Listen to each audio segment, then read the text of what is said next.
My name is Patrick Allen, and I am an interviewer for the Veterans History Project for the Library of Congress, and it is locally administered by the Hamilton Cincinnati Public Library, and that is directed by Brian Powers.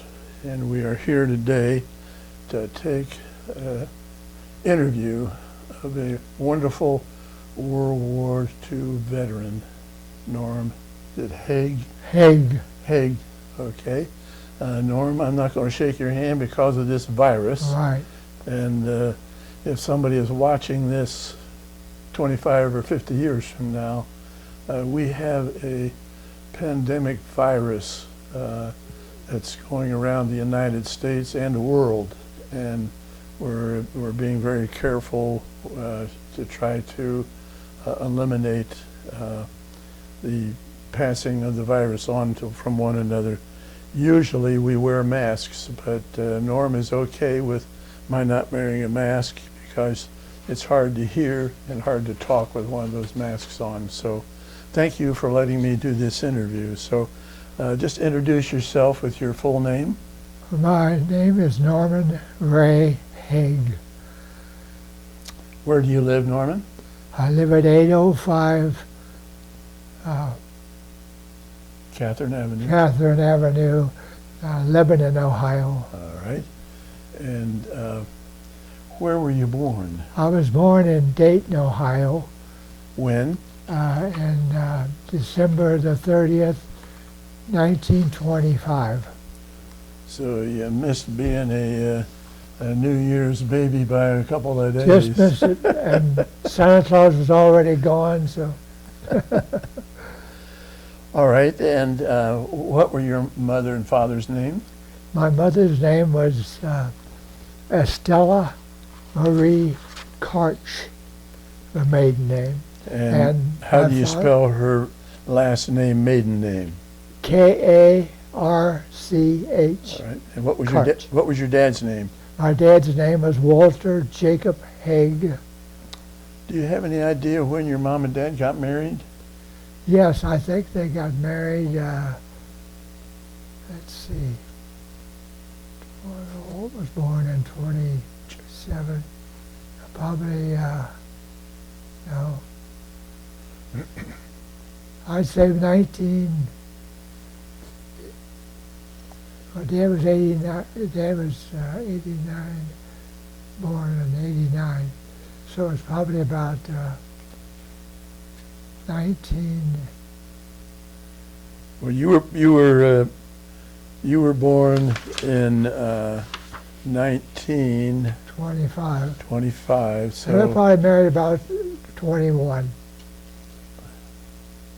Okay. That would be right. Yeah, that's all right. They would have been married about that. They've been married 3 or 4 years. Yeah, 3 or 4 years. And what did your dad do to support his family?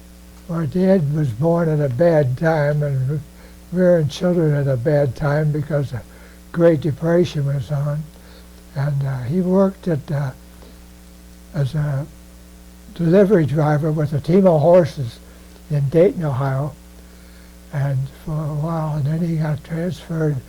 Then he went to Duro Pump Company, which manufactured water water softeners and water pumps, and they exported them.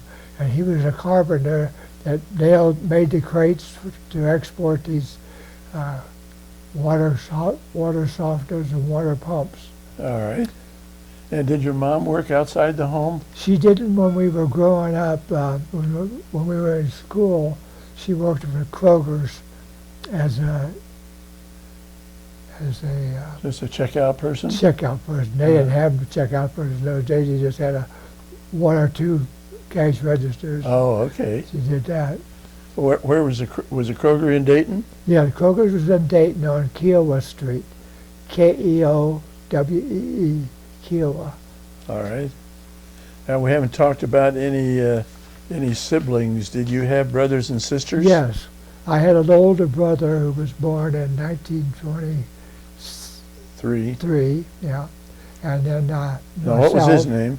Well, his name is Walter Ernest Haag. Okay.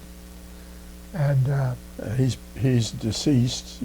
he's deceased. When did he pass away? He died in 2079. Well, no, 1979. 79? Yeah. So he was only 56? That was my younger brother died then. So Walt died, let's see. Walt was 79 years old All right. when he died. So he must have died.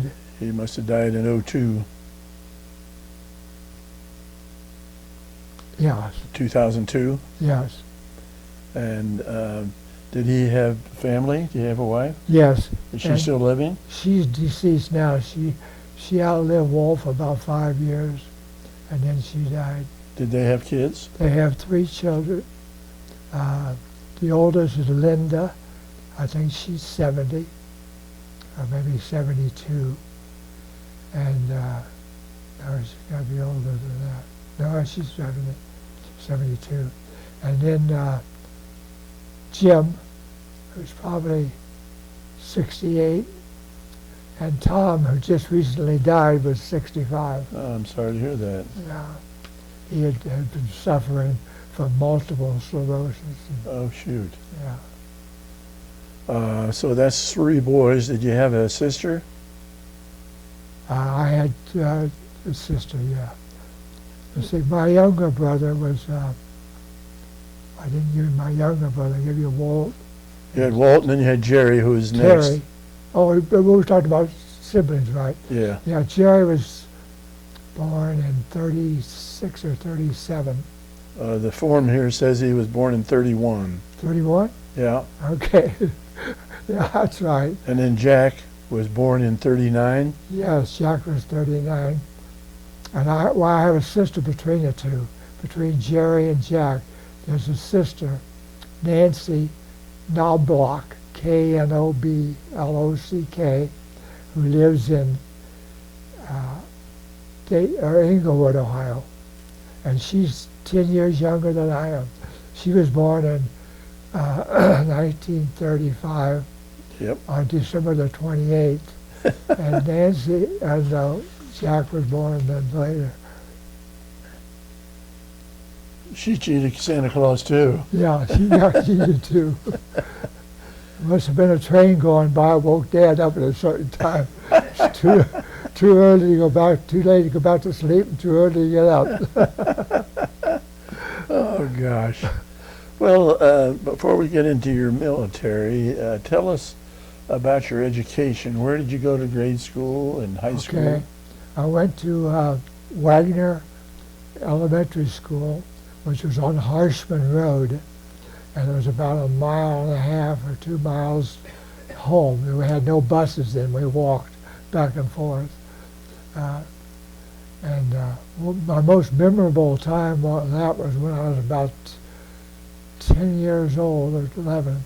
We had a cold winter, and it was 14 below zero. That day was a high. Oh, wow. And we were walking home, but luckily my uncle had been visiting my mother, so he came up, she set him up in his car and he picked us up. The wind was blowing hard. I was never so happy to see anybody in my life. Well, do you remember what kind of car he had? Yes, he had a 31 Ford touring car. Oh, wow. Wow. Did anybody in the family keep that after the uncle? No, they never Okay. kept that. He traded that off. He worked for Frigidaire for years, even before the war started. And he used to buy a new car every 2 or 3 years. Uh-huh. And he always bought Fords, even though he worked for General Motors. Frigidaire was he was the most popular person there. Would you remember the old nickname for Fords? Fix or repair daily? Yeah, F-O-R-D, fix and repair daily. Okay, so tell me again where you went to school. Wagner Wagner? Elementary School All right. And for then, 8 years. And then where? And then we lived at the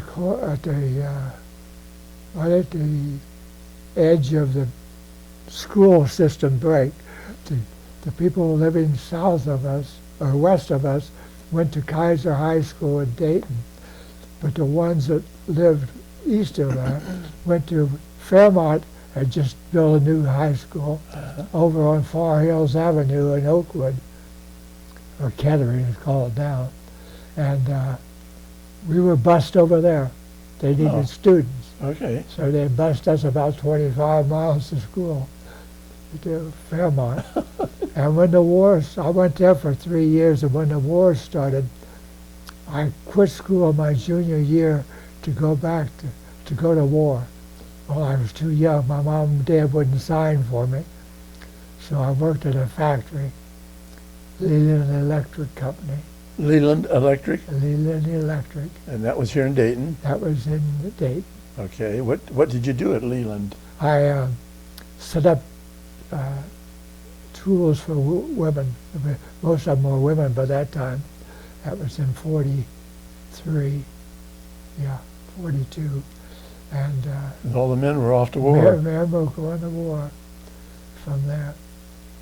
And then, let's see, after that, well, I was drafted when I was working at Leland. Okay.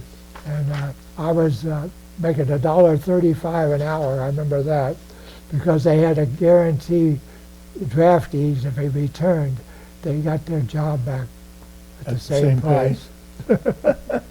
And I didn't last too long after that. So you were drafted, and what branch of the service did you go in? I went in the Navy. Did you have a choice? Yes. Why did you choose the Navy? I wanted the Marines, and my mother was so upset by that I took the Navy instead. I wanted to be at sea if I was going to be in the. I didn't want to sleep in a foxhole, and I had to carry my pack all around Germany or Japan or wherever I happened to go. And so I chose the Navy. All right. Where did they take you when you signed up? When I was, I was 18 on December 30th, and on March 24th, I believe it was, 28th, I was drafted into the Navy. And we left from Dayton train terminal, and we came to Cincinnati, and we stayed overnight at the first night there after I was inducted. And the next morning we left on train to go to Chicago, Illinois, to the Great Lakes Naval Station. I've heard a lot about that. Great Lakes. How long were you at Great Lakes? Only 6 weeks. They cut the time down. I guess they needed more draftees, so we were only there 6 weeks. And what kind of training did you have there at Great Lakes? Mostly marching. Also, we did airplane spotting. We went into a dark room at night, certain times, and it'd be completely dark. We'd sit in the dark for 30 minutes, and then they'd flash Japanese and American planes on the screen. The silhouettes? Pardon? The silhouettes, and you had to identify them? And we'd have to identify those. And then we. How long did you spend doing that? Sounds to me like that'd be pretty tough. That was probably half hour identifying those planes, or an hour. And then that would be evening after chow time. And other times we did calisthenics, especially if someone popped off to the guy who was commanding. We'd have to go out and do calisthenics. Give me push-ups, huh? And push-ups and jumping jacks. I remember jumping jacks. We did a million of those. If you're going to be in the Navy and you're on a ship, why do they have you marching around? I know. Well, they issued you 2 pairs of shoes. One pair was dress shoes, or both dress shoes. One pair of dress shoes had double soles, black rubber. And we were housed in these barracks. We had hardwood floors, but no varnish. And those black marks got all over those shoes. got All over the that floor?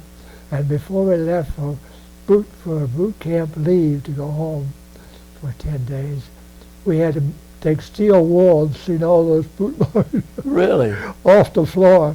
So there was a lot of polishing and scrubbing to get it off for the next bunch of guys coming in. So did you do around your bunk and somebody else's? We did the whole floor, all around all the bunks, all around the hallways, back to the heads, Gee. and everywhere. So it had to be spotless. So he said, if I see a mark on there, leave is canceled. I'm sure he didn't have the authority, but a bunch of boots didn't know that, and we worked like dogs. I'll bet you didn't want your leave canceled. That was going to be 10 days, wasn't it? That's right, 10 days. We wanted that leave. So did you come home for leave? Came home for leave. How did you come home? Bus, train? Yeah, train All from right. Chicago to Dayton. All My right. dad picked me up. I was single at that time. What kind of car did your dad have? Dad had a 35 Chevy. Because after the war started, they didn't produce any more cars, did No, they? they cut out producing cars. Yeah. They turned over the tanks and half tracks and anything they needed, the military needed. So Dad had to keep that car up and Yeah. maintained really They well. maintained that car. And they had rationing for gas and tires. So you had to have a reason to be able to get rationing for gas and a reason for getting rationing for tires. And of course they had the synthetic rubber tire too, but then in those days. So during the war, what'd your dad do? My dad, well, you had to be in some kind of a military job. Production? Yeah, he went out of Duro Pump Company and went to Chrysler, who was involved in making, I guess, vehicles. Okay. And there was a place in Dayton that he and my mother and my older brother, who was 4F, all worked during the war. And they stayed right at Chrysler. They worked a lot of 7-day weeks. Uh-huh. And but they contributed. And when people talk about the veterans being the greatest nation, I think of the parents and the other family members who stayed home and went through all that rationing and all that discipline and doing without. They all planted, most of them planted victory gardens, and I admired them most. I said, if it wasn't for them, we wouldn't have made it.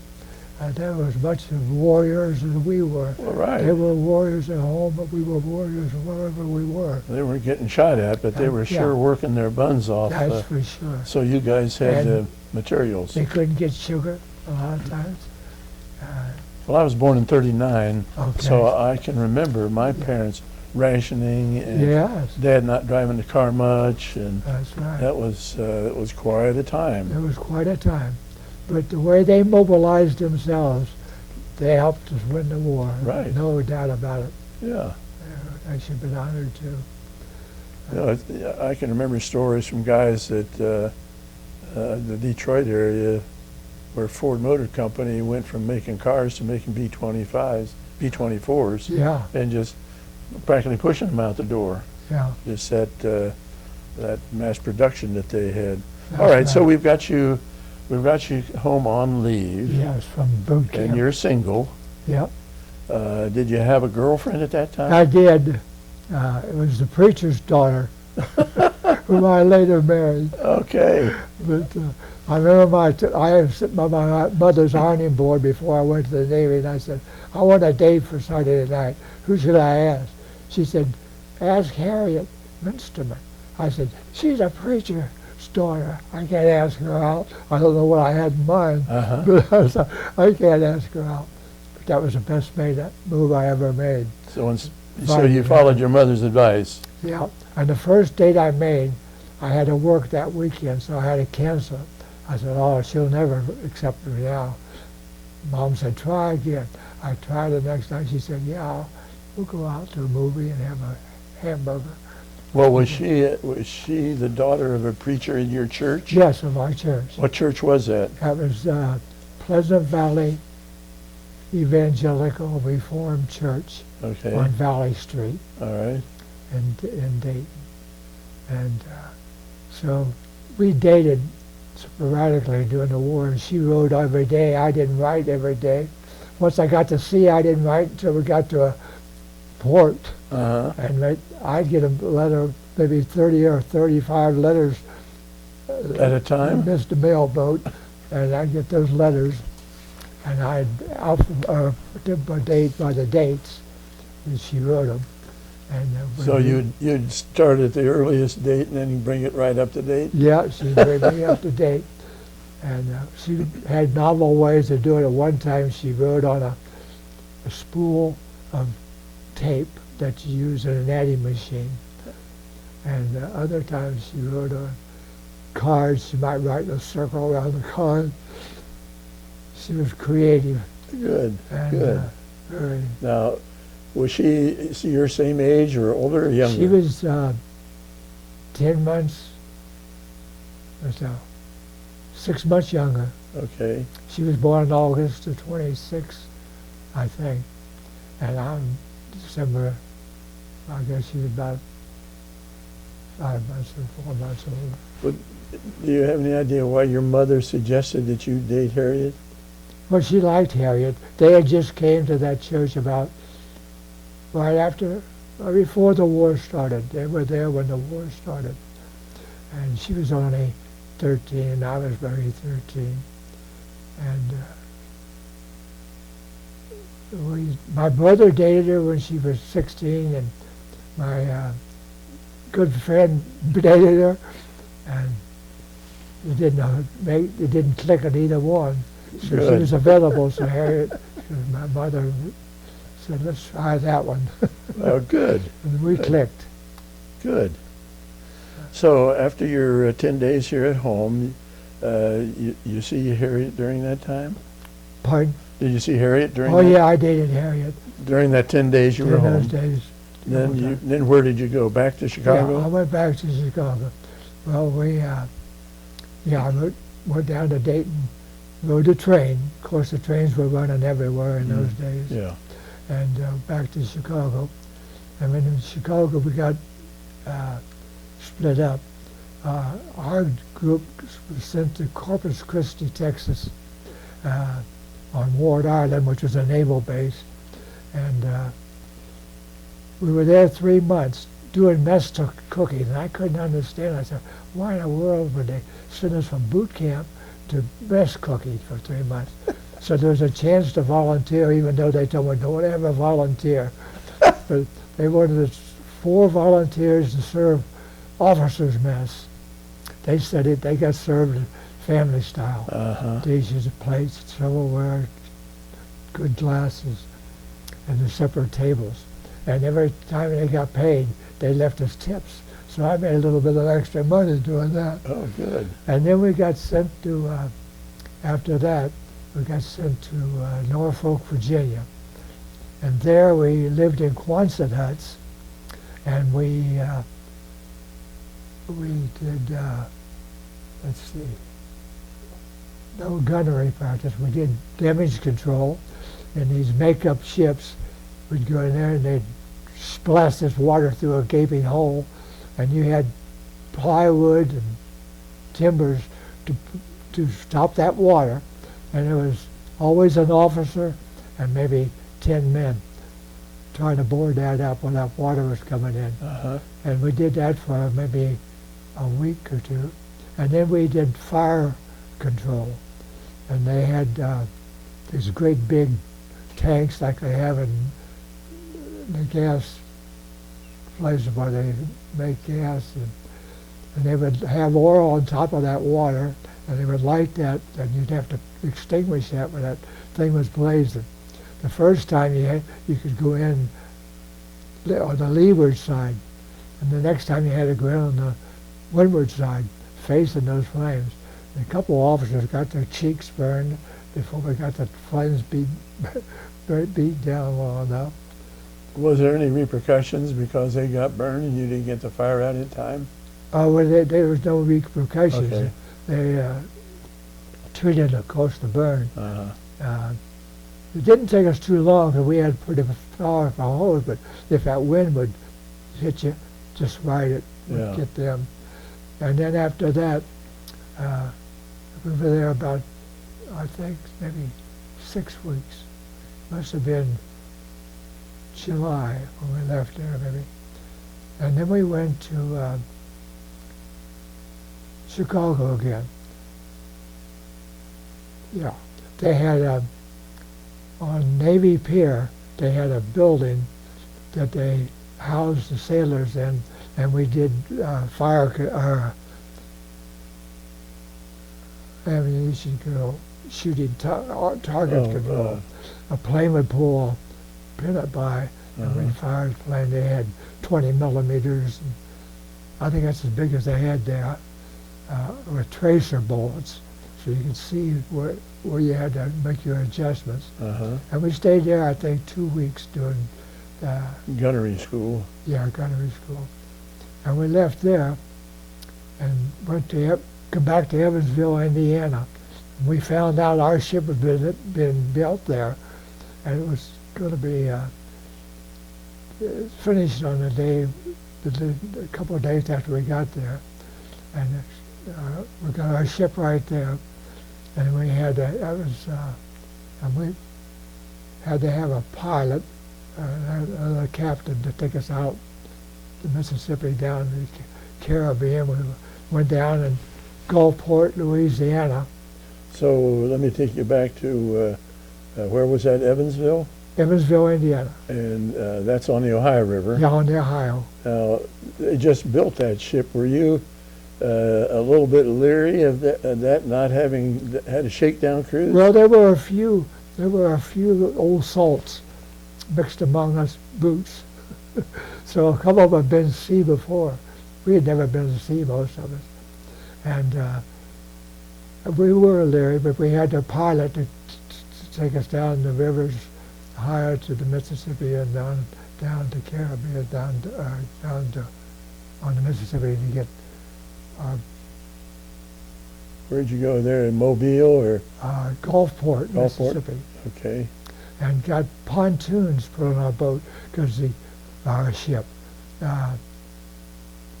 This was a flat bottom, and LST is a flat bottom boat with bow doors to haul tanks. That's what it means, LST. Tanks and half tracks, jeeps. We had the lower deck was just like a big football field. I think the ship was 370 feet long or something like that. And stacked that full. And the top deck was stacked full. And we also hauled troops on that too. Troops and their equipment. And later on we would disgorge those on the beach of Okinawa. But that's way ahead of the storm. After we had the ship, we've come back up to Portland, Oregon. Oh, did you Seattle, Washington. You sailed the ship from Gulfport up to Seattle? Yep.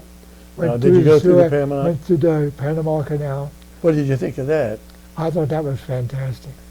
Fantastic. And we got through there and went up to, it was probably first of the year by that time, 45 probably. We went up to Seattle, Washington. Now, on your way up to Seattle, did you have any warnings or any approaches by Japanese submarines? No, they had nothing about that. All right. And we went up and went to, after Seattle, we went to Astoria, Oregon. And from there, we formed a small armada and went over to Pearl Harbor because there were Japanese subs out in the Pacific. Okay. So you went in a small convoy? Yeah, a small convoy. Did you have any destroyers that were looking for sub subs? Chasers. Okay. Nothing big, nothing that we didn't have any cruisers or things like that, because if it had been anything, it had to be the kamikazes or the submarines. And our ship was, because of the flat bottom, it didn't have too much draft in the bow or the stern. I think we only had 13 feet, and the stern fully loaded, and they told us that for a torpedo to be accurate, it has to have at least 15 feet of water.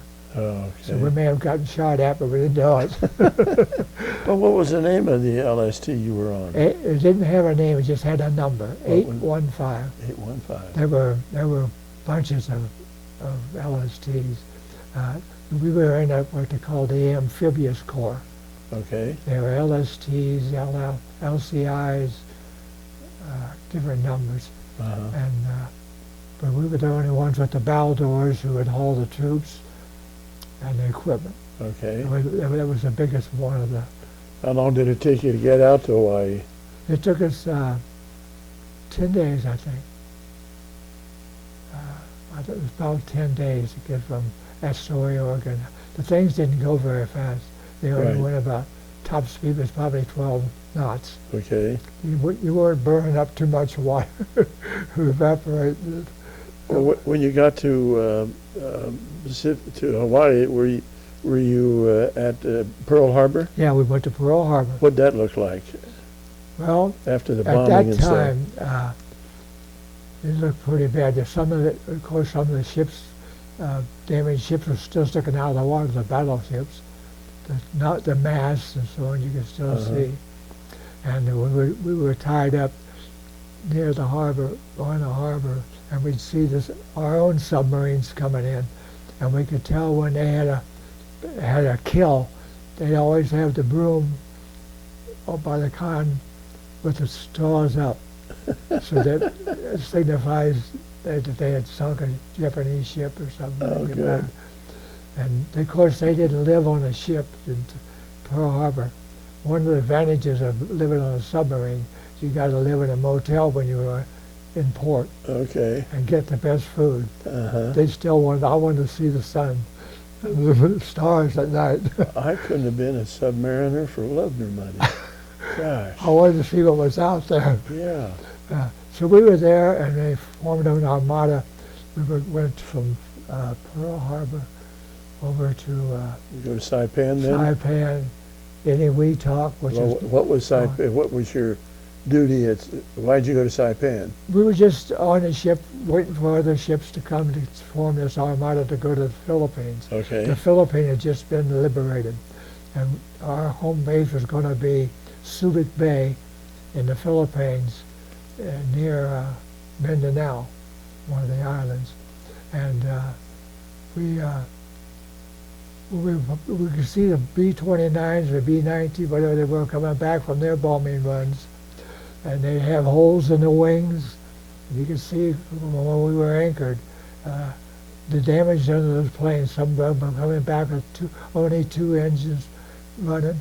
Well, I heard that B-17s were. B-17s. I just talked to a tail gunner on a B-17, Okay. and he said they got back from Germany on 1.5 engines. Oh yeah. The other two had been shot up, and the third one. Yeah, they had a lot only of had half flak. power. So much flak too. And then we went from there to Guam, I think. So how long were you in Subic? Subic Bay. Uh-huh. No, that was our home port, away from port. So we stayed there until they must have been forming the large armada to sail to Okinawa, because there were ships everywhere. And we must have been there. Well, we invaded. We couldn't have been there too long, because we invaded on the Easter Sunday of 1945. Right. So we must have been there probably 2 months at the most. Okay. Before everything was formed. And I never saw so many ships in my life that sailed from Subic Bay up to Okinawa. So you were on LST 815, number 815, from Subic Bay all the way up towards Okinawa Yeah, all the way to Okinawa. at 12 knots an hour. Yeah. And we invaded that and there was, of course, sub-chasers, destroyers, cruisers, heavy cruisers, light cruisers, aircraft carriers. Did you lose any ships to submarines? I don't know about that, but we did. I did see a couple of ships get hit, both cruisers, with the kamikaze planes crashed on them, and you could see the fire. But the one was close enough that we could see it. It was the forward turret, 5-inch gun turret. It crashed on there, but we saw them fighting that fire, and hopefully the gunners inside got out okay. About how far from Okinawa were you when that kamikaze attack took place? We were right in Okinawa Harbor. Were you? Okay. Yeah, right after the invasion. We stayed there, and the most memorable part,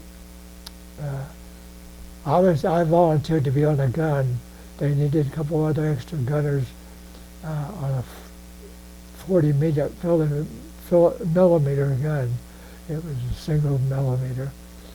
Our ship was equipped with twin 40s on aft and twin 40s on the stern. It was a single 40 across from one on the port side and one on the starboard side, both aft and stern. I was on the stern, starboard side. I did the training. I did the up and down. There was four of us on in that tub. One of them took the shell and placed it in the gun. Other one elevation. One of them trained on the side, raised it and lower it. Well, where was your ammunition kept? It was kept right there in the tub? No, down below ship. Well, some of it was in the tub, but they had to keep supplying us. Of course, our gun couldn't go too far high, but it would go for kamikazes. It was good. You could hit those there. Did you shoot at any? We shot at. I mean, you. Several. Well, yeah, our plane did too. We had open fire when they come in. But the trouble is they come in so low, there's so many ships out there, you can only have limited time to shoot at them. You're afraid to hit one of your ships? Afraid to hit our own ships. And the hospital ship Benevolence was tied up probably 100 yards from us and painted white with a big red cross on it. And we saw this plane coming in low. He was heading straight for the Benevolence. It was going to try to crash into the hospital ship. And he was blowing up maybe 70 yards or 50 yards away from the hospital ship, so that was prevented. Well, did your ship knock it down? We have no idea. Okay. You couldn't tell. There was so much flak out there, you probably walk on it.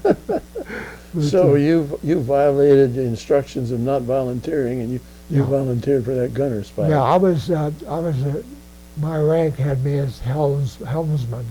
I took the ship in on it when we had an invasion, and off the shore, we were the first ones in to drop the pontoons, and then open the doors and let the soldiers and the Marines go as far as they could on these pontoons. And they were long because they filled the whole side of the ship. We got in Gulfport, Mississippi, and so we stayed there.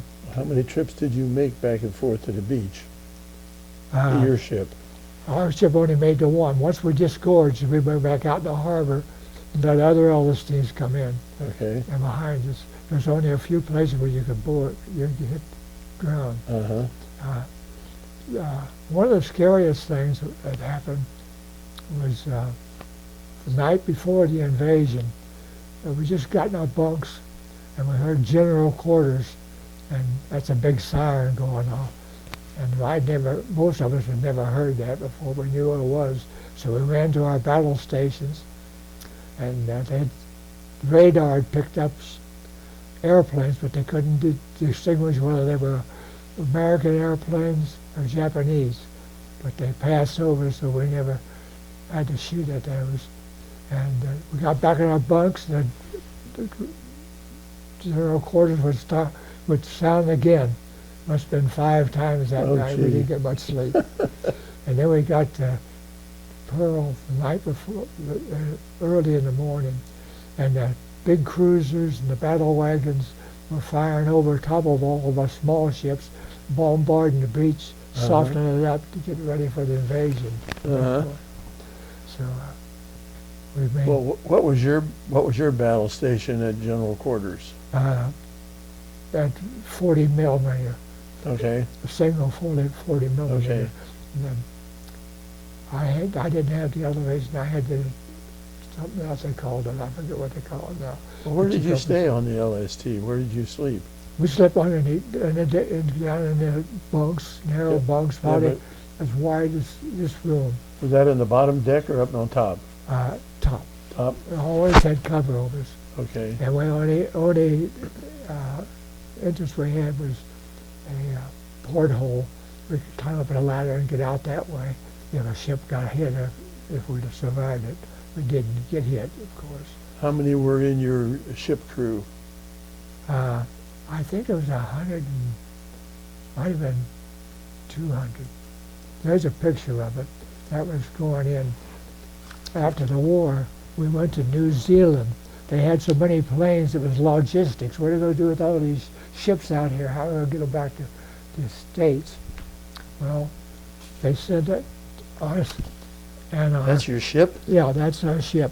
Is this the crew? That's the crew. And Do you know where you are in there? I can't tell. My daughter thinks she picked me out somewhere, but I don't know where I was. So But that's 8:15. this was the 8:15. We were going into Wellington, New Zealand. We had 2 weeks of leave. We got 24 hours on duty, 24 hours off duty. And most of the guys headed for the bar. I headed for the dairy bars. I loved the milkshakes and ice cream because we had any of that, and eggs, real eggs, not powdered eggs and not powdered milk. It was a nice experience. I don't know if you can home in on that picture. That Hold it little on. button on the top there. That slide. Is that Yeah. you getting that? Now, who is that in that photo? Oh, that's myself on the right, and Hotchkiss. The last name was Hotchkiss. We were on the streets of Pearl Harbor. We had leave there, so we just survived, and we went to see what Pearl was like. It was like a honky-tonk. Records and music and people bustling everywhere, all kind of nationalities, all the Asians. Now, what? And this, Who are those two people? that's Harriet, myself. She wasn't a fiancée. She was only a girlfriend at that time. Have I got my uniform on? Yeah. Yeah, I thought so. I must have been home on leave, boot leave or something. You had good eyesight. Yeah. You know what I mean, don't Yeah, right. you? She's a very cute gal. She was a nice gal. Wow. She was a nice gal. And then, again, here's a picture of your ship and the crew. Yeah, that's in New Zealand, Wellington, New Zealand. They sent us down there, ourselves and another LST. There's only 2 of us down there. And someone must have tipped the photographer off that we were coming. So they took those pictures, and then they had the crew all get lined up to take their picture. Probably sold us to us, I don't know. Now, is that when you were down in Subic Bay? That was when we were down at, after the war was over. Oh, And they had so many. In fact, when the war was over, we were forming an armada to make the invasion of Japan itself. And historians say, and one I read, or one of the 2 I read, said that would have been a bloodbath because the Japanese had 5 million troops gathered together to repel the invasion. And they assumed that 1 million Americans would have been casualties of that invasion. So when Truman decided to drop the bombs on Hiroshima and Nagasaki, he took that into consideration. And And just recently I read where that bomb was developed at a place in New Mexico. They had 10 scientists swore to strict secrecy. They couldn't tell where they were or what they were doing. And they each had a component to work to make that bomb work. There had to be 10 different stages of it. And finally it was developed, and they put it to practice out there. And then they decided to take it over to Japan. And apparently they warned Hirohito that we had this bomb and that we would not detonate it if they would agree to peace terms. And he was a stiff-necked thing. Even after Hiroshima had suffered all that damage, he said, no, we'll continue to let them invade. Because he still thought they could win the war. And so, luckily, he was persuaded to surrender. After the second one? Yeah, after the second one. Well, now, you knew that you were going to be going into Okinawa. Yes. What did your leaders tell you about what was going on and what the risks Very were? little. The enlisted man, I was only a second-class petty officer, so all I knew is the courses they would give me to steer, and when my time came to steer every 8 hours, they never told us exactly where we were going to invade. We knew that Iwo Jima had been invaded, and we looked on charts and we saw, well, Okinawa looked like the biggest island between Iwo Jima and the Japan proper, so we figured pretty much what we were going to do, where we were going to invade. So we knew nothing. We just knew that we were in a big armada that was going to be a big invasion. Now tell me about the armada that got ready for the invasion of Okinawa. Was that as bigger or smaller than the ships that were getting ready to invade Japan? Well, it was bigger, the one that invaded Okinawa, because we didn't see all the ships gathered together for Japan. We went back to Subic Bay for a while. We took troops back after 2 or 3 weeks. They go back for R&R, recreation and relaxation. And then we took fresh troops over back to Okinawa to relieve the ones we took away. So that was just like a Pony Express. Yeah, a little shuttle service. A little shuttle service back and forth. But obviously, if they were going to invade Japan, that would have been a much larger armada. All right. We probably couldn't have seen all the end of it. We couldn't see the end of the other one. We'd see the ships off on the horizon, and we saw the destroyers and the sub-chasers close by, because they could hit the small ships too. Now, shoot, I had a question that popped in and just popped out. During the Battle of Okinawa, there were a lot of kamikazes. A lot of kamikazes. And a lot of your ships got hit. Pardon? A lot of your ships got hit by this. No, a lot of them got hit, yeah. Did you play any part in rescuing any of the ships? No. We were in fairly close to the beach because we're small. The larger ships were out because of the depth of the water, and they had the big guns because the planes would come over, kamikazes would come over, and every night, right after dusk, we call Wash Machine Charlie, some old lumbering plane would come by, and they'd put smoke screen down so they couldn't see what they were hitting. The small boats put a fuel oil smoke screen down, and they'd turn those big searchlights on, and they'll pick them out.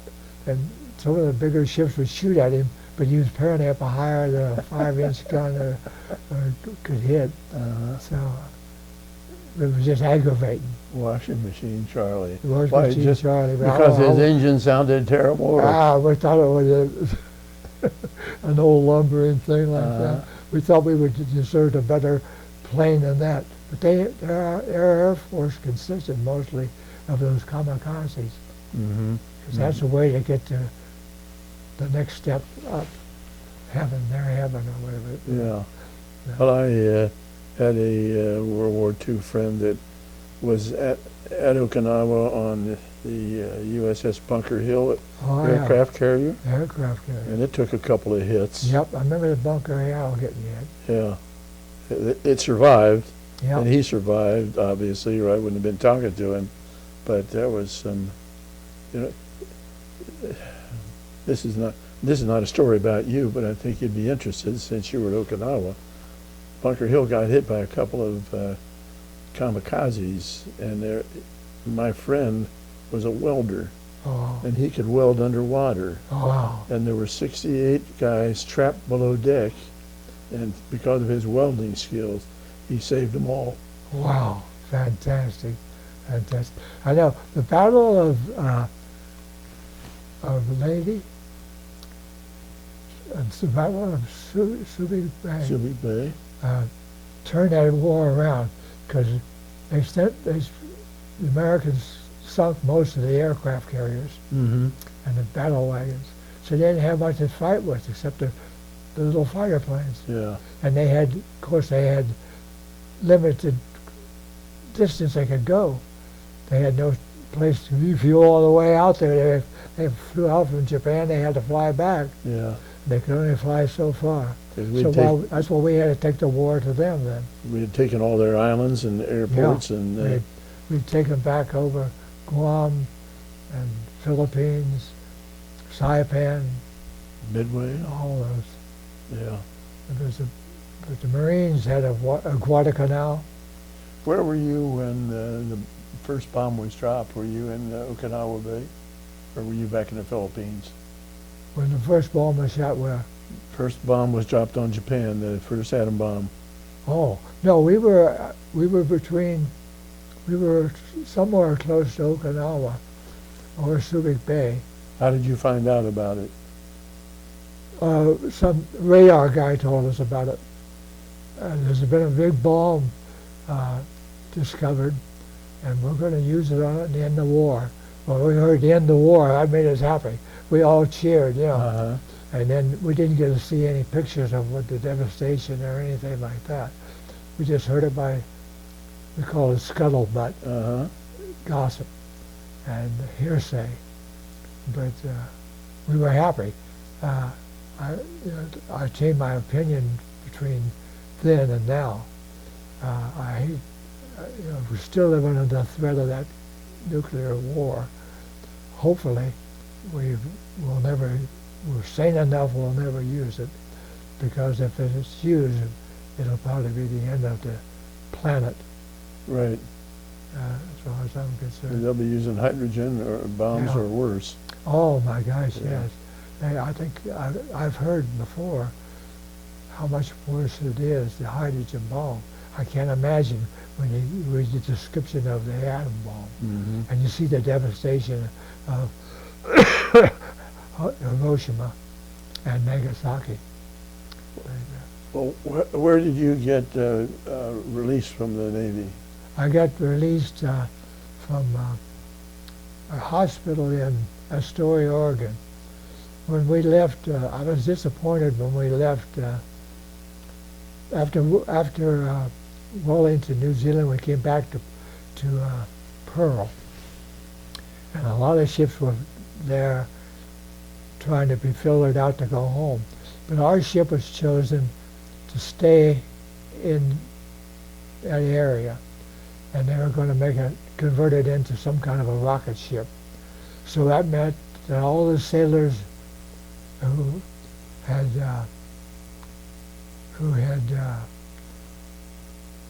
re-enlisted stayed there, but there weren't many of them. And the rest of us, as a ship needed a particular craft. You want a little drink? I was thinking of bringing water and forgot it. Thank you. You want to knock it up? Thank you. And we got to, I got a notification that they needed a quartermaster second class. I didn't even get to say goodbye to my shipmates. And they had been my family for over 2 years. Uh-huh. And I just had to gather my gear up, and they were there to pick me up and took me over to a seagoing tugboat.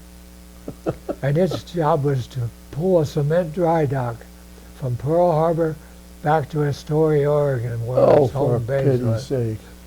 And it took us 30 days. 30 days to go from Pearl Harbor to Astoria, Oregon. That was a big disappointment. So was that big disappointment of leaving the ship. I didn't know anybody on that ship. And the captain was so much different. On an LST, you have a conning deck above the wheelhouse. The wheel was in the, and the speed change was in the, and the compass was in the wheelhouse. And the officer on duty would call the directions of change of direction, of course, out, and you would have to repeat it to him and then stay as close to that course as you could. Well, on this tug, there was no conning tower. You got this goddamn big, ugly tugboat, and the captain's in one position. Like say Terry was the captain, he'd be calling, "See that tree over there? When we get ready to go into a port, see that telephone pole? Steer on that." Well, I'd see one from my perspective, he'd see one from his perspective. And when we first got to Astoria, Oregon, he said, "Steer hard left to that tree, or not, to that dock." So I put the wheel hard left and just started turning toward the dock. And he straightened it out. He said, "Wheel midships." So I said, I had to repeat, "Wheel midships," and then the recorder writes that down. And I saw we were getting close, and I said, I couldn't change the course. I said, "Wheels at hard left, midships," and he didn't respond. And finally he saw we were getting too close. He said, he said, hard left. And I said, "We was a hard left." So he had to change our course. And by that time we were ready to hit the dock. And those big seagoing tugboats have a big bow on them. Of course, we had to push the other boats. We hit that dock, a glancing blow. Now, I saw the people, first thing I saw was the people who were on the dock fleeing off the dock. Then I saw wood splinters. And that was he couldn't say anything because I'd called the position of the wheel to him 2 or 3 times. And he didn't respond to it, so I thought he has to suffer the consequences. Well, did he eat a little crow afterwards, or? Well, he must have had. I never saw him afterwards. After I left the wheelhouse that day, we were tied up at port, and I had some lump on my right abdomen, and I didn't know if I'd got that from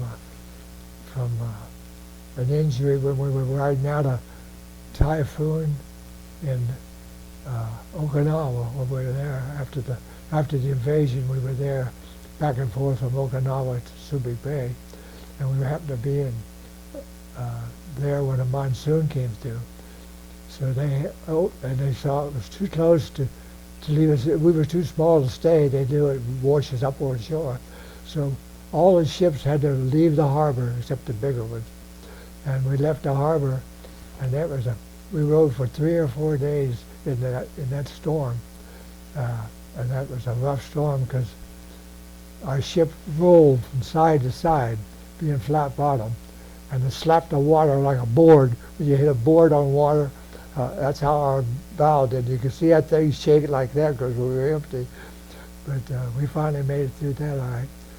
And I That had, was a little white knuckle experience. that was a experience I didn't want to repeat on that thing. Yeah. A lot of ships capsized. And some destroyers would capsize. Our ship never plunged down and up and down like that, but it rolled from side to side. And I've seen the running light on the wheelhouse deck, the second deck up, hit the water. Rolled so much. Wow. But swells were so bad, Yeah. and you hit the water with that thing. But it was durable. It lasted. Although most of us slept with our life jackets on, Yeah. just Yeah. in case. It probably wouldn't have done us any good, but we thought it might. Any But- security blanket in a storm. but some of the bigger ships capsize. Yeah, like some of the destroyers. Liberty ships would break in two. They were troop ships mostly. Hmm. That's what we heard. Mhm. But I never heard of a LST capsizing. And it never broke too. It was resilient. It was good steel in that baby. So you get back to Astoria, and are you discharged from there? Oh, you went to the hospital about your abdomen? Yeah, and they would I remember, it was kind of vague because I remember talking to a doctor or two, but I don't remember what they diagnosed that, but they decided to do exploratory surgery. They must have done a kidney x-ray because they found out it was a kidney, and probably when I was born that way, that their kidney's in the front instead of the back. Mm-hmm. So they discharged me. Okay. And I left it, and I got my gear, and they sent me to a train station, and I came home. I was discharged right there in Astoria. I came home as a civilian on a train back to Dayton, Ohio. Okay. And my older brother, he was married at that time, and Harriet met me at the station in Dayton. So you didn't surprise them; they knew you were coming. No, they knew. The Navy must have notified them. Okay. But no one had known I was in the Navy until Kathy read that report I got. And it's just something you didn't talk about. Huh. The sailors come home and soldiers come home. We come home at different times. But the highlight of being home was just a few years ago when they had this veterans journey to Washington, Yeah. D.C. And we got a The honor flight. honor flight. My youngest son went with me. You had to have a chaperone. Right. So we went there, and it was nice to be there all day. And we didn't get home until 11 o'clock that night. We had to be over at the airport, 6 in the morning. 6 o'clock in the morning, yeah. Yeah. So it was a long day. But it was I've, worth every bit of it. I've wanted to be a chaperone, but I'm too old for that. Yeah. If you're over 70, Yeah, they don't want you chaperoning. yeah. Yeah. So I can't do that. Yeah. Since- We really enjoyed it when they came in. They had as many of us go to the airport like they were coming home from war. So they had to parade around, all the veterans parade around where everybody cheered them on. Oh, So we good. got in at the airport, even though it was 10:30, 11 o'clock at night. But you didn't have your uniform on. You had civilian clothes? Yeah, just civilian clothes. They Okay. had shirts that they gave them. I think there might be a picture there. Yep. But yeah, they had ships. They had T-shirts that they'd give us a slide over top of our other shirt. It said honor flight. I don't think that's here. It's in the room over there. I thought there was one Kathy put out there. I don't know. Well, while he's looking for that, you come home, and did you get married then a short time after that? A year later, Okay. Harry was ready to get married. I wasn't ready to get married yet. I was even thinking about, I was so disgruntled, I went back to Leland Electric for $1.35 an hour and no raise. And didn't like that, so I quit that and went to work for the Great American Tea Company. There used to be an outfit that delivered tea to homes and stores and things. Okay. And when when the first holiday came, it was Labor Day, and I didn't go in. I thought it was a holiday. They called me and said, "Where are you?" I said, "I'm home." They said, "Well, you're supposed to work today. We work today." That's the ones that the three are here. Yeah. These are those honor flight uniforms you wore. Hold that up. These so- were two guys that were with Let me. me get the camera on that. Oh, I'm sorry.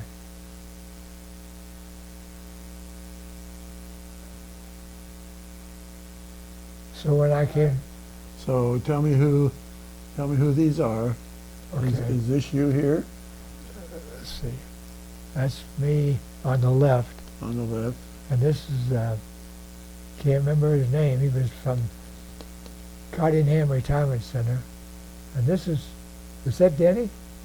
Now, there's three of you from Cottingham. Oh, yeah, that's what I The thought other so. picture's got you and Denny in it. Yeah, Those are just two veterans. two guys, veterans, yeah. And this is you. And that's my youngest son, Okay. Dennis. He was my honor flight escort. Right. Yeah, that- Okay. Okay. So you're not quite sure what you're going to do for about a year, Yeah, and and then what makes you decide you're going to go marry Harriet? well, I said I was going for a while, and I used to pay. I made 17. I took home. I made $17 take home pay a week at Leland, and I gave my mom and dad $10 a week board. So I had $7 to date. Carry on. So I said, I'll really work a year, give them some money. I said, the war robbed them of my board money, so Yeah. so she finally reluctantly agreed that we would do that. So we were married on August the 2nd, 1947. And her dad was still at that church, so he married us. And then at that time, I was helping do some pasting of wallpaper for my dad, who was part-time wallpaper hanger. And I didn't like that. We didn't do so well financially. So I watched the ads, and I saw an advertised in the Dayton Daily News, warehouse man wanted for work in glass warehouse. I said, what? Well, what that entails. So I went in and had an interview, and he said, well, I'll let you know. So I said, well, you don't want me. So I went over to a steel company on North Avenue, and the guy said, when you get started? I said, tomorrow morning. He said, come on in. It both paid the same. So I went in, and Fred Gregg, who owned Dayton Plate and Window Glass, called before I got home, and Harriet said he got a job, and he said, well, have him call me. So he called me. I called him, and he said, look, he said, what is it? May I ask what that job is? You good? And I said, yeah, unloading steel trucks. He said, anyone with a weak mind and a strong back can do that. He said, you got a chance to be in the furnace laser if you come here, maybe learn a trade. So I did. I went, called the place at the steel factory and told them I wouldn't be in, and went to Dayton Plate and Window Glass. And about 3 months later, they sold out to Ohio Plate Glass in Toledo, Ohio. They had different branches all over Ohio. And the fellow who came down, he, as a manager from Toledo, didn't get along with the warehouse superintendent, so the warehouse superintendent quit. And he made me the warehouse superintendent in 3 months. I got raised to $1.30. Let's see, what do I get? $1.90, I think, something like that. That was quite a raise in those days. And I did that for about a year, and then they needed a furnace laser, and I went to the union, and they accepted me, and they hired as a furnace laser. And we had a couple of guys who worked when they wanted to. They were alcoholics. One guy would say, stop at this bar down here. He'd go in and get a Boilermaker every morning, a double shot of liquor and a beer.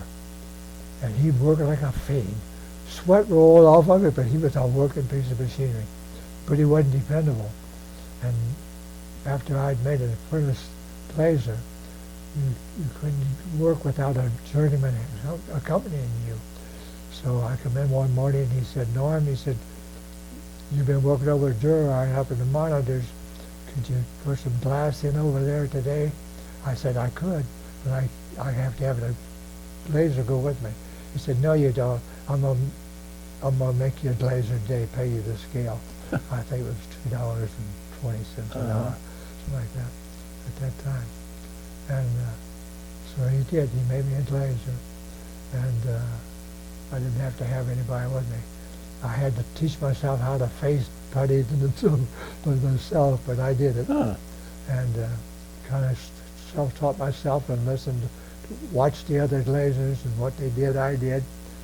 And apparently I did it pretty well because I was there 17 years. Wow. And you were in the Glazers local down in Cincinnati? 923 Dayton. When were you in Local 387? That's when I came back here from Bangor, from New England.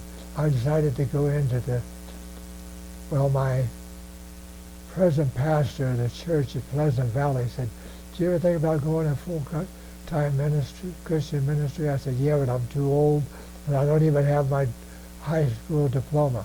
He said, get it, and I'll get you in a seminary up in Bangor, Maine.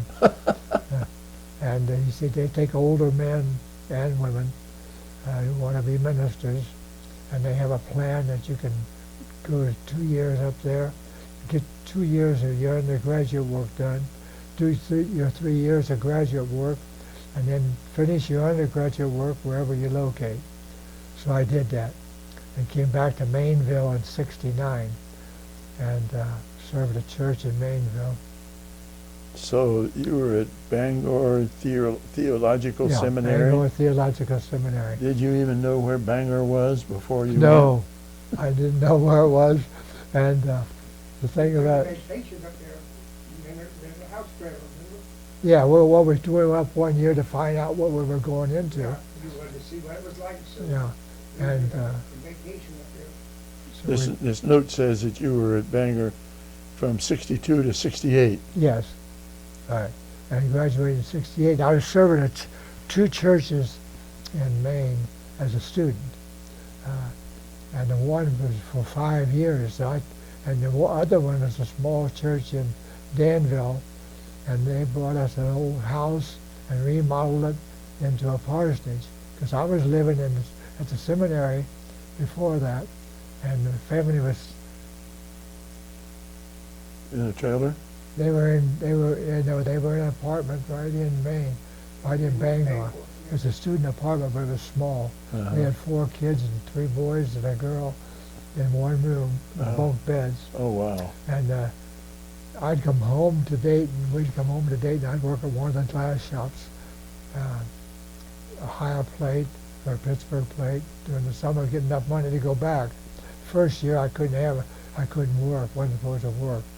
Although I cheated and did work some on weekends, fabricating metals so the glazers could install them during the week. And got through the seminary all right. But after they bought that parsonage for us, and both churches agreed they'd pay on the payments. They got a fairly good buy, and because they had so much work to do. So I was there 4 years. And when I graduated, I said, let's stay another year to kind of repay them for the full-time pastor. So we did, and came back here in '69. I forgot to ask you, what was the highest rank you achieved in the military? Quartermaster, second class. 2 stars, 2 bars. Mm-hmm. Yeah. So, I got that uniform in New Jersey, still got it somewhere, but I haven't found it since we moved in here 5 years ago. It's in a box somewhere. oh, geez. So, you're up there in Bangor till 68, Yes, and then you come back to Cincinnati? yes. And we Now, I see where you Mainville. went to the University of Cincinnati. Yes, I drove back and forth to evening college. Uh-huh. Served the church full time and didn't get my undergraduate degree until '75. Well, Yeah. what church were you serving while you were going to undergrad school? Mainville. Mainville? What was the name of that church? Huh. The church, Yeah, it was Faith Community. Faith Community, Okay. United Church of Christ. Okay. And then we What'd you get your BS in? in science and humanities. BS in science. And you got that in 75? Graduated in '75. By that time I grew a beard and it was streaked with gray. And the dean said, when he handed me the Diploma? yeah, he said, "Been a long time, huh?" I said, "You would never know how long." Where's the kids trying to be a father and a mother after Harriet died, all those things. So I see you worked at A1 Glass Service in Cincinnati Yes. in 1979 to 83. Mm-hmm. What did you do during the 4 years between getting your BS and going to A1 Glass? Were you still a minister then? Yes, I merged another church, one over on Columbia Road near South Lebanon. It was a United Church of Christ. It was called Columbia Road. Columbia Road, United Church of Christ, and they needed a pastor, and the pastor had resigned, so they asked me if I would serve their church also. I said, well, let's talk to the other congregation and ask if they'll permit that to happen. So they worked out an agreement, and I served both churches for those years. And then I decided, these churches are too small to afford a full-time pastor. Mm-hmm. I said, 75% of their budget's going to pay a pastor. I said, that's not the church. I said, I've got a trade. I'll be like a Paul, a tent maker, preacher. So I said, I'll go. I told the church that I'll serve you on Sunday, make hospital calls, home visitations when I can, and get most of my money from the glass shop. So I went to this glass shop, but it was non-union, so he only wanted to pay me $5 an hour. I said, I wouldn't get my tools out of the car for $5 an hour. He said, oh, you got tools? I said, yeah. So he paid me a little more. What did he pay you? I think 7? 7, yeah. And then I worked there. I didn't like it because it was residential glazing, and was used to working commercial glazing. Been working in a shop? Yeah, working on storefronts Okay. and factories. So then I got Terry a job there, and the work kept running away. So I said, I'm going to go back in the union and work in the union. I get some good money. I think it was paying $14 an hour then. Wow. So I went in the union and And that was in 83, yeah, and stayed there until I retired. 92. Mm-hmm. So in 92, was your wife still living then? No, she died in 92. I retired a few months before she died. Oh, that's a shame. And we thought we'd have a retirement home. Well, she said to me a couple of years before that, about 90, she said, Norm, where are we going to live when we retire? I said, well, I never thought about that. She said, we lived in Parsons, we don't own anything. I said, we got any money? She said, we got $17,000 in the bank. I said, we can't buy a house for that. I said, I'll find a house that we can live in, rent for cheaper than that. If you're willing to go to work for 2 years, we'll do that. We'll sock away every bit of money we can sock away. And I think the time we got the house, we paid, I think we had $35,000 to put down on the house. So we bought this house out on Billiken Road. and we lived there a year. The Milligan Road is here in Warren County. Warren was in Butler County. Oh, Butler? Okay. Yeah. It starts at the County Line Road, and anything west is Butler, anything east is Warren. Okay. And we Well- lived there, and then she got sick. In the meantime, I said, I can't just stay around. There's not enough to keep me busy on 1 acre. I went to Cottingham and volunteered as a chaplain because they just lost a chaplain. And I served as a chaplain for a year. And I did Monday, Wednesdays, and Fridays mornings in the health care and did Sunday worship for them. And by that time, Harriet got sick. Our older son was living in Shaker Heights at that time. So we went up for a weekend up there. The kids had ball tournaments. There was a boy and a girl. They both had ball tournaments that weekend. So we stayed up there, and on the way home, Harriet would never drive. She didn't like to drive the expressway. Before we left her, she said, "Want me to drive?" I said, "Sure. If you want to drive, you drive." So she drove us down to Columbus, and we stopped at the Cracker Barrel. And then I said, "I'll take it from here on." She didn't like to drive through Columbus, the big cities. And we left her car at my daughter's right here in Lebanon. She was married and had 2 children. So we left our car there and drove the old van up to Columbus, or Cleveland. We got back, I come home, I said, "I'll go home, turn on the air conditioning, get the house fixed up." Well, I got home and was there a couple hours and she didn't come home. I said, "It's not like her not coming home." By that time the phone rang and Kathy said, "Mom's terribly sick. She's got a fever, she's sweating, and she's got pains in her stomach." I said, I got to get her to the hospital. She got something wrong going on. But she didn't want to go to the hospital. She said, "I feel better now." She's been throwing up. And come Sunday morning, she stayed in bed for a little bit. She thought she had to fix my breakfast. But I said, "No, stay in bed." So the next morning, I was going to Cunningham. I said, "I'll just stay home today." "No," she said, "go ahead, I feel better."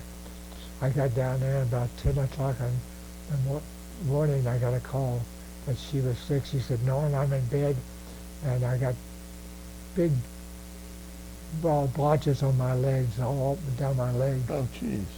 It was, so I said, "Well, don't call the wife squad. I can get you to the hospital." She's been treated for a kidney specialist for the last 3 months of that. She assured us she was getting better, but she wasn't. Well, anyway, she got in I got home, and she was in bed, and I turned the sheet down, and big blotches all up down her leg. The kidneys had stopped functioning. I didn't know that. I put her in that, I got a rocking chair out there. I pulled up on the porch steps. I had an old Volkswagen. Put her in that chair and slid her down backwards and put her in the Volkswagen and took her down to Christ Hospital. And I took her in, and the time I got back from parking the car, the head of the heart department talked to me, kidney cardiovascular, and said, "Your wife's very ill. Her kidneys have failed her. We'll have to put her on dialysis, and if she recovers from this, she'll probably have to have both legs amputated." Oh. Because there's very, very few who recover from this. And that was like hitting me with a rock.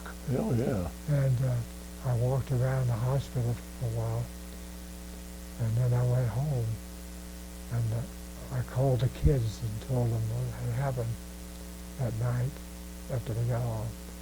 And a son from Cleveland come down and stayed 3 or 4 days that week. And so we put her in intensive care, but she didn't survive until Sunday. They called Sunday morning about 4 o'clock and said, "Your wife is taking a turn for the worse, and we have to put her on a ventilator, and oxygen.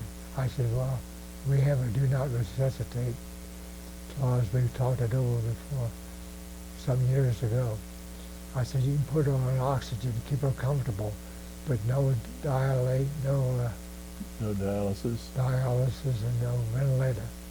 Well, I got down there, here the guy comes with this portable dialysis machine. I said, no.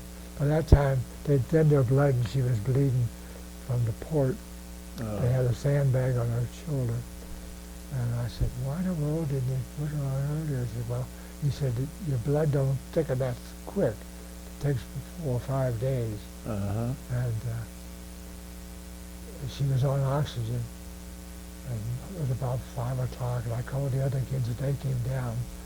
And I stayed with her in intensive care until she died. And she died about 8 o'clock that morning. Uh-huh. But, so that changed my lifestyle and the kids. Well, she, up until the very end, she had a good life, didn't she? She had a good life. We had a great time. Yeah. Yeah. So I was thankful for that. And I was there for her when she died. Marrying the preacher's daughter. Yeah, married the preacher's daughter. Now, your oldest child is Larry. And he's still living. Yes. And he's age 70. Yes, and he retired in April of this year, I think, Yeah. on his birthday. His 70th birthday. And his wife was still working, so she retired just a few days ago. Because you know what that is, that stupid land phone. And so they're up in Cleveland visiting their son, and we'll get together with them sometime in the next few days because they want to leave. They want to stay close to Cleveland, but we'll meet together over somewhere up Up that way. at Holmes County way. And they're going to leave there and go back to Gatlinburg for a few days before they go back to the... And then Sarasota. Terry, your youngest, is 67, and he lives here with you. This is Terry. He's the middle boy. He's the middle boy? The youngest one, Dennis, is the one that went on the honor flight with me. Okay. He lives in Mason. They've lived there 30 years, I guess. And Maybe 40 years. that's Dennis R., and he's 66. Yes. Is he married? Yes, and has three children. And you've got a daughter, Kathy, or is she daughter-in-law? She's a daughter. She's Wayne's her husband. Okay. Oh, Wayne. All right. Yeah. Wayne that I know from down at the Restaurant. meat market in Delhi. Mm. Yeah. He's the one that told me about you. Yeah. And Kathy is 61, and where does she live? She lives right over here on North Avenue, All right. right north Kirby. off of Kirby. And she have children? 2. Her oldest, both daughters, Casey Jo, Conrad, must be 30 years old. And no, she's going to be 32, 35. And Sam, Mantha, is the youngest one. She's a hospice nurse at Arrow Springs. And she's got 2 children.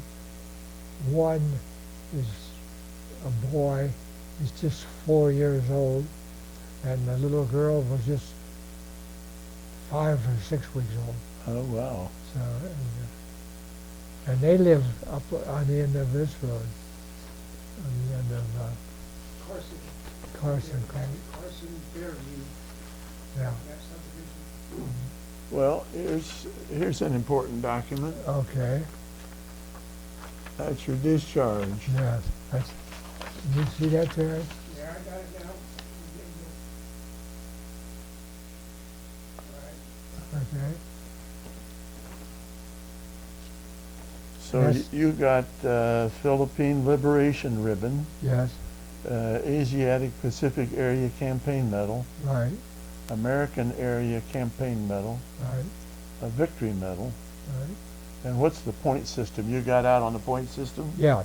That's when you're inducted for duration of war plus 6 months. And when you get enough, you get points for serving overseas and serving aboard ship or in a war zone. And I finally accumulated enough points. And although I had those bits of disappointments, at the end, I'm glad I took the Navy. Now, according to this document, your date of entry was March 28th of 1944. Right. And your discharge was June 14th of 1946. That's it. What did you do mainly after the war was over? What did you do mainly during that last year? To that last year, well, I was trying to find a job I could stay at. They paid enough, and it kept us food on the table. Would you have stayed in the military if you could? I thought about it, but then I thought, I don't know if I want to be away from my birth family all that time. All my older brother was married, he was away. The rest of them were home. And one thing that colored my decision not to stay in the Navy is when Mom and Dad had found a place to buy that they wanted, had larger rooms and or something they wanted to do in the Navy. And like a dummy, I said, oh, I won't have a place to come home to. And when I told them that, they changed their mind. So I thought later on, before I went to seminary, Dad and I bought a farm together up in Lewisburg, a 70-acre farm, and we stayed there about 7 years. Terry was born there, and Dennis was born there, and we moved back to Dayton when Kathy was born. We sold it, and later on I went to seminary. That first year I just going job to job trying to find a place that I wanted. And But you were in the military until 1946. yes, And the war was over in 45. yes. So We after the war was over, until you got discharged, what did you do? After the war was over, we stayed over there until I left the hospital. I was mustered out in 46. Well, how long were you in the hospital? I don't Months? know. Long Really. time? The time we got back there, I wasn't really clear on that. I didn't know whether that was part of a mental breakdown or something or what. But I don't remember being interviewed there much or anything. Now, the back of your discharge document says that you were on the USS Cusabo, C-U-S-A-B-O. Yeah, they pronounce that Cusabo. Cusabo. Yeah. That's ATF 155. Yeah, that was that seagoing tug. Okay. Yeah. It took 30 days to get back. All right. I just had the 2 shipboards. Now, your daughter sent me a letter from the United States Naval Personnel Separation Center, signed by Norman Holmes, chaplain, and he talks about you being discharged. Oh, really? And this letter is sent to your mother and father, Mr. and Mrs. Walter Haag, Yes. at Rondova Avenue in Dayton. Yes. 2360. And I don't know how the Navy goes, but this is dated 14 June 1936. And I think you got a 10-year mistake on Yeah, there. right. Well, is there anything I haven't asked you about that you want to tell the family or friends about your life or your service or your family? Well, I know I was fortunate enough to be born in a Christian family. My mom and dad never sent us to church. They always took us to church. And of course, in those days, your church was one of the social places that you had in life. That's where you did your socialization. My dad was Sunday school teacher and Sunday school superintendent, And my mother, I think, taught Sunday school for a while. And then the war came along after school, and like I said, I jumped the gun and quit high school in my junior year. And finally I had to get my high school diploma from the correspondence school, American correspondence school, because I had to have that to go to seminary. And Well, why did you quit school to join the military? I thought I could go in when I was 17. I was only 16. Well, why did you want to go in? I thought because the Japanese had that sneak attack on Pearl Harbor, and I thought that needed to be rectified. I never considered us ever losing the war. I wanted us to win the war.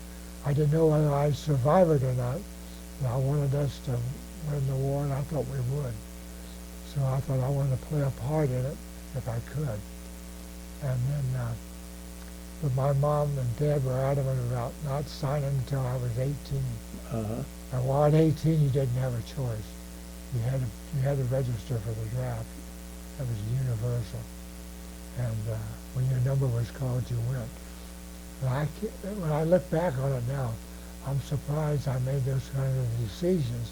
I was just barely 18. I wasn't even 3 months into my 18th year before I went to the Navy. But you and the family moved around a lot. Did any of your friends that you were acquainted with join the military also? Yes, I had two uncles who were in the army. They were both in Germany, went invasion of Normandy. Normandy? Yeah. Are they still alive? No, they're both dead. The oldest one died of heart condition, smoked like a chimney. Probably 15 years after the war was over. They had no children. But the oldest one, who was 94, I think, when he died, was a sharpshooter for the Lightning Division in the infantry. And he was wounded in action and had an aluminum plate put in the back of his head. But he functioned all right. And they had one daughter. And they lived in Dayton all their lives after the war. And as you get married, as your family breaks up, you don't get together as much as you used to, because you've got your interests and your kids have got their interests. And when we moved to Bangor for those 6 years, they kind of put a rift between us. We didn't know each other as much. My younger brother Jerry stayed close to us, and my sister and I. But after we got back together, we would do picnics together in the summertime, and Thanksgiving we'd always get together, and Christmas, exchange gifts. But you kind of grow apart. It's just natural progression, it seems to me. As long as we knew we could go and be a part of their lives as much as we wanted to be, and they could be a part of ours as much as they chose to be. But did you ever get together with any of your shipmates? Never did. Like I say, because we got broke up there, the ship didn't come back. I'm sure that would have turned out much differently if we came back as a crew and had been discharged. We'd have probably exchanged addresses. And I never did. I had one visit from an officer. Maybe he came to. I was that year between getting discharged and coming home. He had some kind of a job or a conference for his company in Dayton, Ohio, and he called and we got together for a meal. Okay. That's the only time I got together with him. Yeah.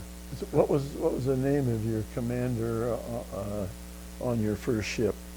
Dedham. His last name was Dedham. Denham? Dedham. Dedham. Dedham. All right. We would call ourselves Captain Dave and David's Raiders, Raiders of the Sea. But he was a pretty nice guy. What was the name of the fellow that you didn't care for when you got a new boss? Oh, I don't know what his name was. I wasn't with him long enough, and he never even welcomed me aboard the ship. And he wants something. He said, quartermaster, give me a map of this certain map. I go get a map out of the chart room and put it out for him so they could chart it test. We never had any kind of a casual relationship. And I did with the other crew members too. Some of them were brand new. We had a bunch of strangers out there in the sea for 30 days. And that's all it ended up as. But I had some real great guys. I got a few pictures. Is that one picture of the frame picture there at the end yet? I can show you those. I remember their names. How old are you now? Now I'm 94. I'll be 95 on December 30th. This is a picture of part of the crew on the LST 815. We're in front of the wheelhouse. And let's see. Which one is you? Right here. Second from the right. Second And from the right is our honored serviceman here today. You get it? All right. And this fellow is from, this is my best friend, one of my best friends, Frank Black from Reading, Reading, Pennsylvania? Pennsylvania. And the next one to him is Tony Antonino from Cleveland. He was a signalman. Frank Black was a radar man. And this guy on the end, I can't remember his name, and that may be on purpose because he was part of our communication system. But the laundry man told me he stole a pair of my Levi's. So I counted him. I said, you better never take another pair of my Levi's. If I catch a pair of Levi's on you and I are going to go to battle. I don't know whether I scared him or myself, but we never got together. I didn't hold it against him. He said he took my mistake. He may have. Now, how old are you in that picture? I was 19? 20. 20? Yeah, 20. This is before I got out. Before I left the ship. That's a nice The shot. war was over at that time. We Okay. were probably in Subic Bay. Or Pearl. Well, thank you. Jerry, do you have any questions you'd like to ask your dad to put on this interview? Well, he's got most of his life in there. All right. Okay. Yeah. Well, thank you for your service. Thank you. Thank you for letting me do this interview.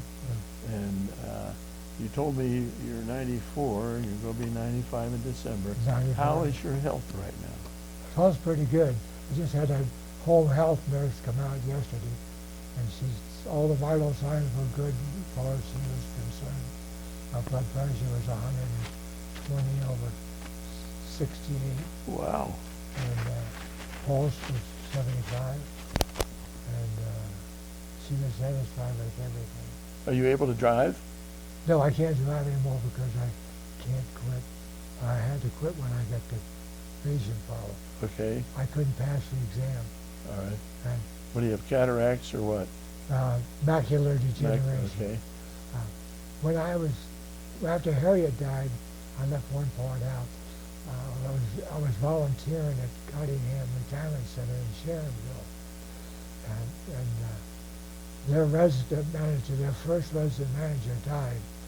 I had his funeral, and a few months later, they asked me if I'd be resident manager. And I said, well, give me a job description. I'll see if I can handle it, and I'll do it. They furnished no stipend, but they gave you meals and boarding, apartment. Well, that's a big deal. Yeah, it's a big deal. And I went on there, and I stayed there for until I was 88, 22 years? 22, 90. 90. till I was You done. want to retire. Yeah, I said, I went to the head of the executive director, and I said, I didn't realize I was going to be 90 years old.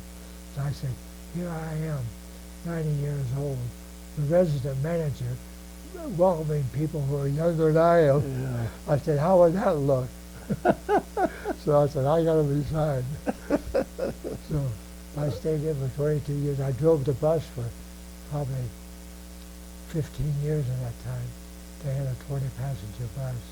I used to take them out on the meals and different visits at different places.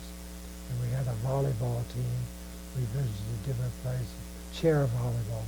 You sit down, you hit the ball, and we had a lot of fun. And